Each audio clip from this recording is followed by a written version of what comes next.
This offseason, we've talked a lot about if Pete Alonso is going to get paid like one of the best first basemen in baseball. The question is he still one of the best first basemen in baseball? That's what we're going to talk about on today's show.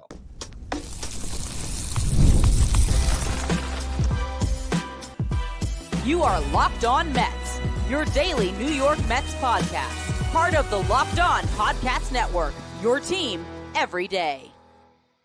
Hello to all you amazing Mets fans. You're watching Locked On Mets, part of the Locked On Podcast Network, your team every day. I'm your host, Ryan Finkelstein. If you want to find any of my work, follow me on X at Finkelstein Ryan. You can also find some of my writing at justbaseball.com, where I work as the managing editor. Today's episode is brought to you by Game Time. Download the Game Time app, create an account, use the code Locked On MLB for $20 off your first purchase. Now, over at Just Baseball, every single season, we have our leadership committee, you could call it, the top brass for us over at Just Baseball, where we all sit down and we rank the top 10 players at each position. Then we take all of our rankings there's 6 of us. We create a composite score, and that is how we decide our rankings going into the upcoming season. So as we've now turned into a new year, this is something that we're now tasking ourselves with going through right now, looking at each position and ranking the top 10 players. So I today was looking over the list and I said, you know what I'm going to do? I'm going to do first base right now. I'm going to start it off there. And I want to see, as I try to remove any bias from the equation, where I really believe Pete Alonso ranks among the top first basemen in baseball right now. As I went through it, there was 3 names that to me were so clearly obvious as the best 3 first basemen in baseball that I didn't even compare Pete Alonso to any of them because it was just obvious to me that these guys were atop the list. Number 1 for me was Bryce Harper, because at the end of the day, if I had to pick my first baseman next season among all players in baseball at the position, I'm taking Harper. Now, you can make an argument for Vladimir Guerrero Jr. You can make an argument for Freddie Freeman. Those were my top 3. And I don't think you're wrong in any way. Personally, I went Harper just because of that, the gut reaction of who would I want? If I need a first baseman to win me a game tomorrow, I got to build my ideal lineup. Who am I putting there? It's Bryce Harper. Last season, he had 285, 373 on base, 525 slug, hit 30 home runs, drove an 87 in 145 games, had a 145 WRC plus. We're going to talk about that a lot throughout the show today. WRC plus is weighted runs created plus. Very similar to OPS plus. These are stats that measure hitters based on a league average of 100. So a 145 WRC plus for Bryce Harper means he's 35% or 35 points better than your league average hitter. You look at the WAR total, which is wins above replacement, and I look at Fangraphs, 5.2 wins above replacement for Bryce Harper, the second best in baseball for first baseman last year, behind only Vladimir Guerrero Jr., who was at 5.5.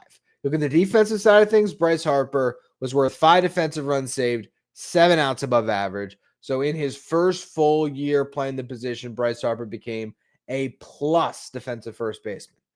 Was he as good as Christian Walker, who won the Gold Glove? No, but he was still very, very good over at first base. Bryce Harper, to me, is just the best player at this position right now. And obviously, he used to be an outfielder, moved into first, and now I think he's the best in the game there.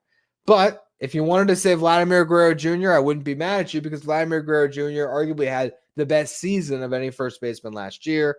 He's still only 25 years old. Will turn 26 in March, I believe. He hit 323 last year, 396 on base, 544 slug, 30 home runs to match Harper, 103 RBIs, 165 WRC plus, by far the best mark at the position, 65 points better than your league average hitter, 20 points better than Harper. He's not a good defender at first base, but he also can absolutely rake. He doesn't strike out much, walks at a good clip similar to Alonso, hits for a better batting average, gets on base at a better clip. He hasn't been able to hit the same amount of home runs as Pete Alonso, but there's no doubt who's the better hitter. I will say this, though. I know there's a lot of Mets fans right now that are seeing this situation with Pete Alonso. They're looking at next year's free agent class where they see Vladimir Guerrero Jr. They're saying, Why don't you just wait for Vladdy? Figure it out for a year, put Vientos at first, patch together third base, or, I don't know, find some other stopgap first baseman and just wait it out for Vladdy. Here's the one thing I'll tell you. Vladimir Guerrero Jr. has reportedly turned down a $340 million contract, if I believe I have that right. And he said that it was nowhere close to what he wants. And he talked about how Ohtani changed the market for Soto, and Soto changed the market for him.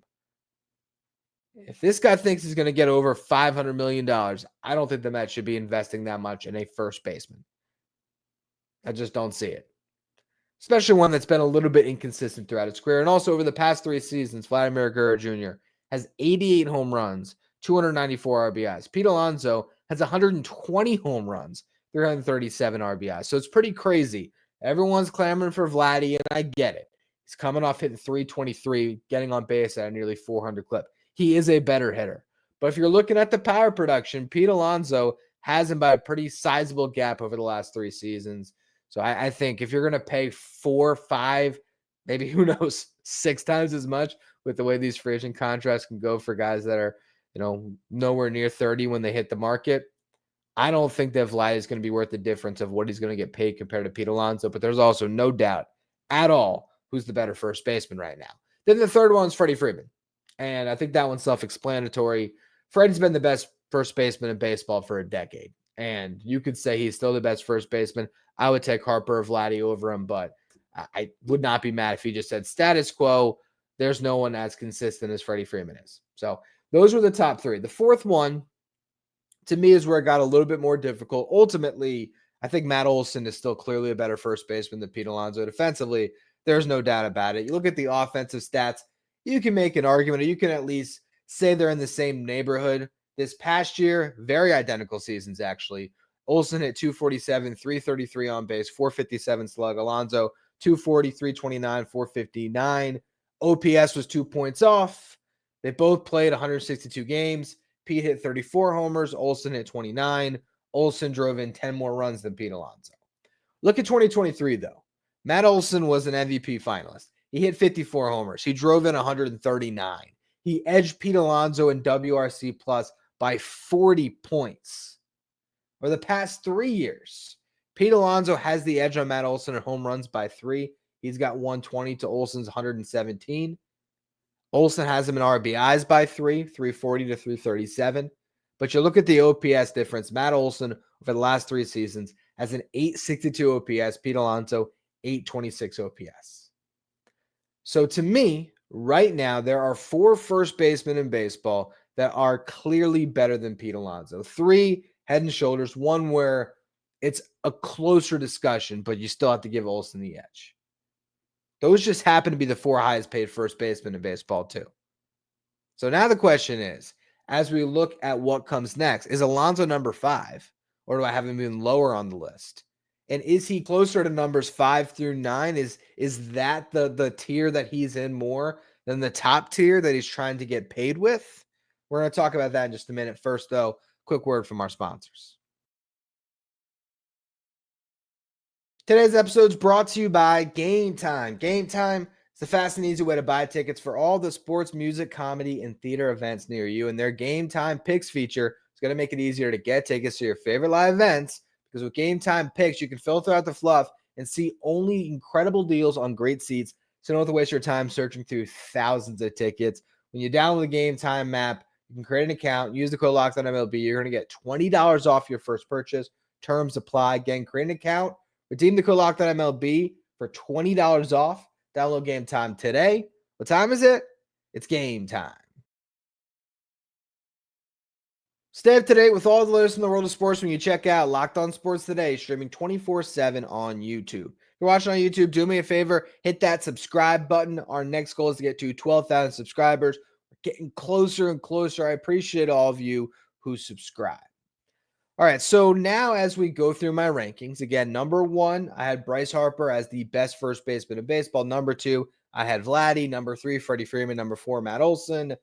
Number 5, I did put Pete Alonso, but there was a real debate in my mind if I should go for Pete or Christian Walker. And I'll tell you what, again, the way we come up with these rankings at Just Baseball, We have 6 different people who put their votes in. They rank these first baseman or whatever position, 1 through 15 actually.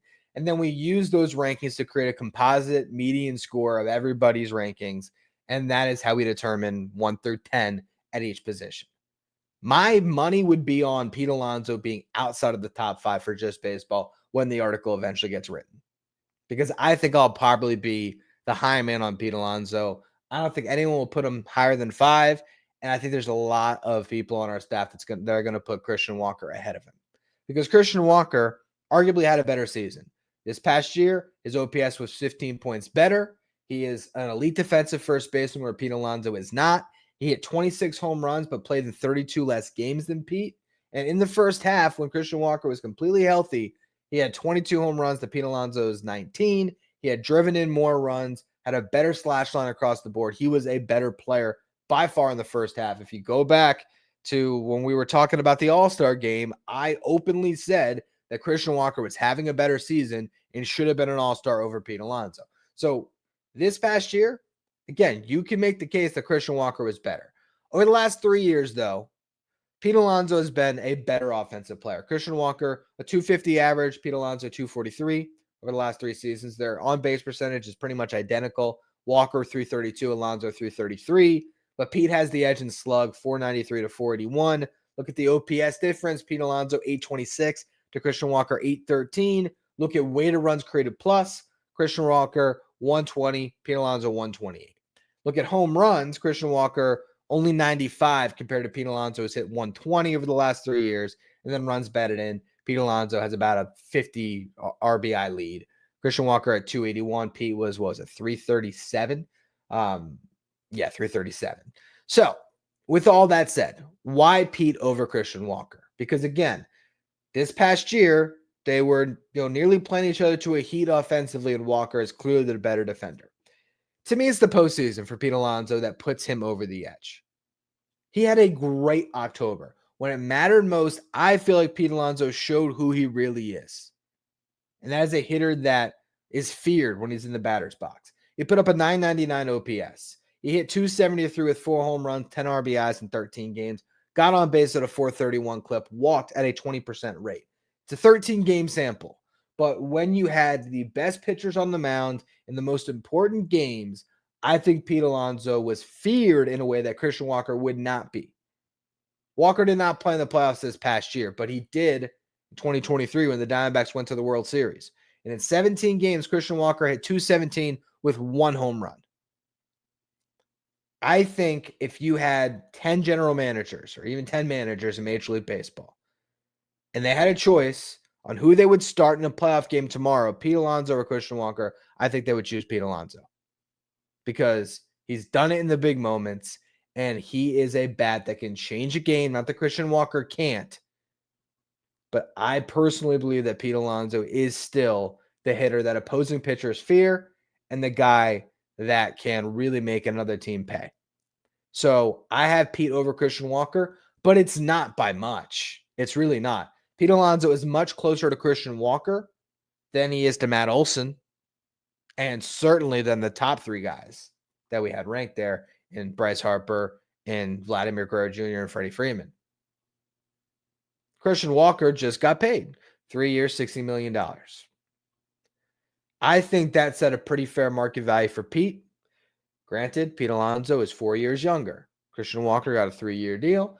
I don't think that Pete Alonso should get a 7-year deal, but if he got a 5 or a 6-year deal, I don't think he's crazy to be asking for around $20 million per season. But if he's asking for 25 and more, that's where there could be a big divide in the contract. We're going to talk about the contract stuff a little more in the next segment because there's been some more rumblings today. Nothing too much to really sink our teeth into, but I do want to talk about how all this does relate to Pete's contract in the next segment. But before that, let's talk about the other first basemen that are around Pete Alonso in the rankings.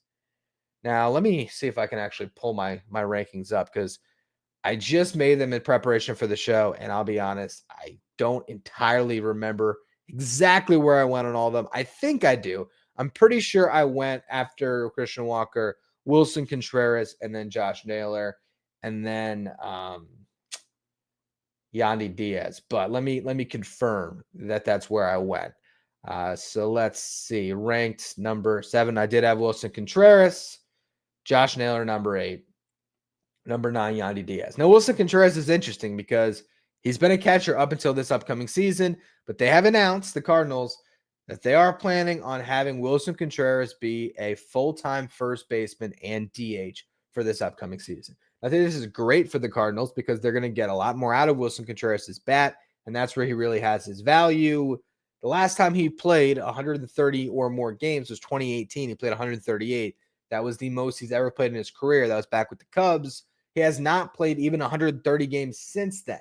So this is a guy whose numbers have been limited to 120 game sample sizes, really. And now as a first baseman, he'll be able to get in there 150, plus times, assuming he's healthy. You look at what he did last year. He hit 262, but he got on base at a 380 clip, 468 slug, 15 home runs, but in 84 games. He's not going to be a 30 home run hitter, but I think Wilson Contreras could hit, especially with less wear and tear on him, he could still probably get that batting average closer to 280. He can get on base around that same level, 380, 390 at his absolute peak.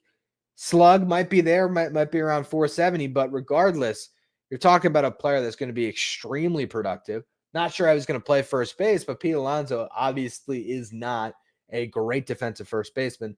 I'll combat the fact that he's horrible there because I think around the bag, Pete Alonso is very good. I don't think he's a bad defensive first baseman as he's painted to be because the metrics are so bad. But going into this year, I think Pete's obviously ranked better than a guy that's never played the position. Well, never played the position for a full year.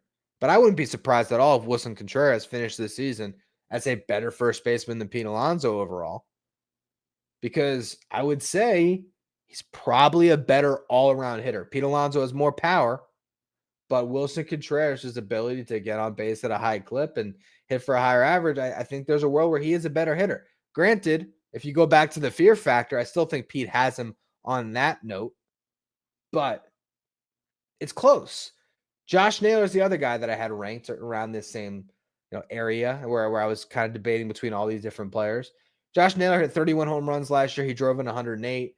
You looked at the on-base percentage and some of the other things. To me, it's just not enough on a 1 year of being awesome to put him ahead of guys that have done it time and again. Wilson Contreras, just a more proven bat to me. That's why I had Josh Naylor behind him. I also think that Wilson Contreras, even just picking up the position, will probably be better than Naylor is at first. And then, comparing Naylor to the guy he's replacing now in Arizona, Christian Walker is just a better overall player than Josh Naylor is. Yandy Diaz, I had 9. Great on-base threat, coming off a little bit of a down year. But you look at the numbers that he's put up over the last 3 seasons, he's right there with all these guys. Ultimately, Pete Alonso is sort of caught between the two tiers, I would say. I think he is clearly better right now than a Josh Naylor or a Yandy Diaz. I think you could say that because of the power, he'll be better than Wilson Contreras this season. But again, that could be close. Him and Christian Walker this year and the last couple of years have sort of been close to the same player. When you just look at their offensive output, overall value. If Pete's been a little bit better offensively, Walker has certainly offset that with the defense. Moving forward, though, based on what Christian Walker got and the fact that Pete's closer to Walker than he is Matt Olson, Freddie Freeman, or Bryce Harper, what's actually the fair price for Pete Alonso to get? That's what we're going to talk about to close out the show. First, though, another quick word from our sponsors. Today's episode is brought to you by FanDuel. The NFL playoffs are almost here, but it's not too late to get on the regular season action with FanDuel, America's #1 sports book. Because right now, new customers can finish the season strong with $250 in bonus bets if your first $5 bet wins. FanDuel has so many ways for you to pick up the W. I love looking at who's going to score a touchdown. It's actually a great way to try to get that win on that first $5 bet. You find someone who always ends up in the end zone, you throw $5 there. You could win big on the bonus bets, or just in general, you can look at who's going to score touchdowns, or in the NBA, you can look at all the different stats, points, rebounds, assists. It's all there for you at FanDuel. Just visit FanDuel.com to join today. That's FanDuel.com for your chance at $250 in bonus bets. Make every moment more with FanDuel, an official sportsbook partner of the NFL. If you're an everyday listener to the show, make sure you become a Locked On Mets insider. This is our texting service where you get updates from me anytime news breaks in the Mets. You can ask me questions anytime. You can also take part in our Locked On Mets signed photo giveaways. If you want to be a Locked On Mets insider, find the link in the episode description. Go to subtext.com/LockedOnMets. When we look at the top first baseman in baseball, what do they get paid? Bryce Harper making just over $25 million per season. Granted, his contract is really hard to look at as a benchmark because he got signed as an outfielder to a 13-year deal. He just happens to be playing first base now. Funny enough, though, I think for the position, it's kind of right where he should be getting paid. Now, Bryce Harper, the superstar, probably deserves to be paid more when you look at it under the context of the rest of the players in baseball. I'm sure he's seeing Juan Soto get paid $765 million and thinking, man, I was born, whatever it was, what's he, 32 now? So 7 years too soon, because Bryce Harper absolutely could have been in line for that if he got to enjoy this market at 26 years old. But regardless, Bryce Harper at $25 million. Why should Pete be getting paid more than that per year, right? Only if it's a short-term deal. Matt Olson's getting $21 million per on an 8-year deal. Now, you do have to put the full context there when it comes to Matt Olson. He was 2 years away from free agency when he signed the contract, and it was an 8-year deal. So it's 8 years, and it's $168 million. Still, $21 million per. Freddie Freeman is making $27 million per season with some deferred money baked in there. Vladimir Guerrero Jr. will this upcoming season in his final year of arbitration make somewhere between $28-29 million. At least that's what's being projected right now. If Pete Alonso really has that 3-year, $90 million offer on the table, if that's straight up, if there's no deferred money, the Mets are sort of doing him a favor because it's sort of an overpay. Yes, it's a short-term deal. That's why they would do this. But when it comes to average annual value, Pete Alonso being the highest paid first baseman in baseball, his play does not necessitate getting a deal like that. Now, the fact that he's only 30 years old signing a 3-year contract, that's where it gets inflated. And Pete Alonso is ultimately going to have to decide what matters to him. We've seen now today, the Angels came out. Well, John Heyman put the Angels out there as a team that's gauging interest on Pete Alonso. It could be real. He said they would move Nolan Schanuel into left. I don't know if that's viable, but hey, let's just take it at face value. The Angels are a team that does some dumb things. That might happen. They might actually decide, we are going to spend on Pete Alonso. Are they going to spend more than $30 million per on a 3-year deal? Probably not. Are they going to, over a 5-year deal, pay Pete Alonso $25 million per? That could change the game for Pete. And then it would be in the Mets' court. Do they go to that level for Pete Alonso? And I think ultimately they might, only if they deferred money to get him closer to that Matt Olson, Christian Walker range, around $20-21 million. That is where I think his value makes sense on a longer-term deal. But here's where you have the hangups. You also have the fact that Pete Alonso turned down a contract extension, and because Joel Sherman slipped up, because I've talked about this before, that was reported in an offhanded way where he was getting asked questions on MLB Network, and I think he let some information slip that wasn't supposed to be public because it was a weird time for it to come out. It came out during this season. The GM that offered Pete Alonso the contract was no longer with the New York Mets. The agent that represented Pete Alonso when he declined the contract no longer represents him. It never was supposed to come out. And I think it was one of those situations where the Mets were trying to do right by Pete by not leaking that. And I don't think it got leaked. I literally think Joel Sherman knew some information he wasn't supposed to bring public, and it got out there. But now it's out there. So everyone knows Pete Alonso was offered $158 million on a 7-year deal around the trade deadline in 2023. Now that contract would have covered his last year of arbitration and 6 years beyond that. So Pete Alonso got paid $20.5 million for him to beat that contract over the 6 free agent years that it would have covered He has to get to $138 million. Now, at this point, that's going to be hard for him to do because you divide 140 by 5, it's $28 million per season for Pete Alonso, which would be more than Freddie Freeman. I think he would jump at that contract right now. The Mets would have to defer a lot of money for that to make sense. Now, if it was a 6-year deal, you'd be looking at, a little over $23 million per. That's closer to where I think it should be. But with that said, the market really has gone against Pete, where there's no world where the Mets should even put 6 years on the table for Pete Alonso. I thought the cutoff at this point should probably be 5, unless you're getting a sweetheart deal on the deferred money and everything else.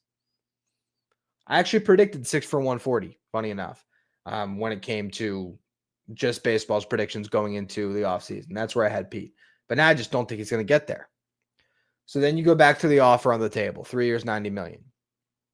If Pete Alonso is trying to maximize the money he earns throughout his career and he bets on himself, you take that deal. Because if he takes that deal, he gets paid $90 million over the next 3 years. He can hit free agency a year younger than Christian Walker just was. Christian Walker was coming off his age 33 season. Pete Alonso will be coming off his age 32 season. Christian Walker, coming off his age 33 season, got $60 million over a 3-year deal. If Pete Alonso puts up over the next 3 seasons, he should be able to beat that. Maybe not beat the $60 million, but beat the contract overall, because he just has to get to $50 million on that next contract over a 3-year deal to edge out what he turned down. If in his mind that's where he was and he just wants to make sure he climbs over it, the best course of action would be to take that $90 million. But Pete Alonso has to decide what's important to him. Does he want to do this all again? Does he want to play out a 3-year deal with opt-outs, have a great season, potentially opt out, try the market again? Or does he want to get that deal done right now that takes care of him for a larger portion of his career? And if he approaches the Mets with the notion of, I want a 5-year deal, what would be the offer the Mets would give him? Would they go to 5 years? If it was, hey, I want at least 5 years, give me your 5-year offer. Is there a 5-year offer coming at all? And the Mets would have to decide what they want to say to that. If they say no, Pete might walk because he wants that security. If Pete Alonso was all about milking every dollar of his career, he probably is best served taking that $90 million if it's really on the table over 3 years and rolling the dice on himself. And if he hits 55 home runs this year because he's batting behind Juan Soto and there's traffic on the bases at all times and he puts up a monster season and he drives in 140, he just has an awesome year, he can hit the market and hopefully he can get more for himself. If he doesn't, if he has a normal season for what he's been doing over the last couple of years, he stays on that contract, he tries again, doesn't happen again, he rides out the 3 years, $90 million, and he hopes that over the rest of his career beyond that, he can make up the money that he lost by not taking that deal. It's a tough situation for Pete Alonso, but ultimately the market has spoken. And I don't really buy into the Angels or the Giants or these teams that are popping up. We've been talking about it long enough. Seems like he's going to come back to the Mets. We're all just waiting to see what that dollar amount ultimately is. But when it comes to where Pete Alonso ranks right now among the top first basemen in baseball, he's not in that top tier. He is the head of the second tier of first baseman in baseball in my eyes. It's Harper, Vladdy, Olsen, Freeman. Jeez. Those 4 guys are head and shoulders the best 4 first basemen in the game right now. And then there's a group behind that Pete Alonso is still, by name value, the best out of. He's still a top 5 first baseman in baseball in my book. But any of those names that we talked about today could have a better season than Pete Alonso, and I wouldn't be surprised. So that's where we're at. Well, that's going to be all for today's edition of Locked On Mets. We'll see if there's any news to react to over the weekend. Otherwise, I'm still planning on doing a show for Saturday just to make up for the one I did not do on New Year's Day. So make sure, if you're listening on the audio side, you follow, rate, and review wherever you get your podcast. If you're watching on YouTube, do me a favor, hit that subscribe button. If you want to be a Locked On Mets insider, find the link in the episode description or go to subtext.com/LockedOnMets. Thank you for making Locked On Mets your first listener, your first watch every day, not for your second watch. Head over to YouTube and check out the first ever 24/7 streaming channel covering everything in the world of sports. We're talking about Locked On Sports today with our local hosts from each team, league-wide hosts from each league. Find Locked On Sports today streaming 24/7 on YouTube.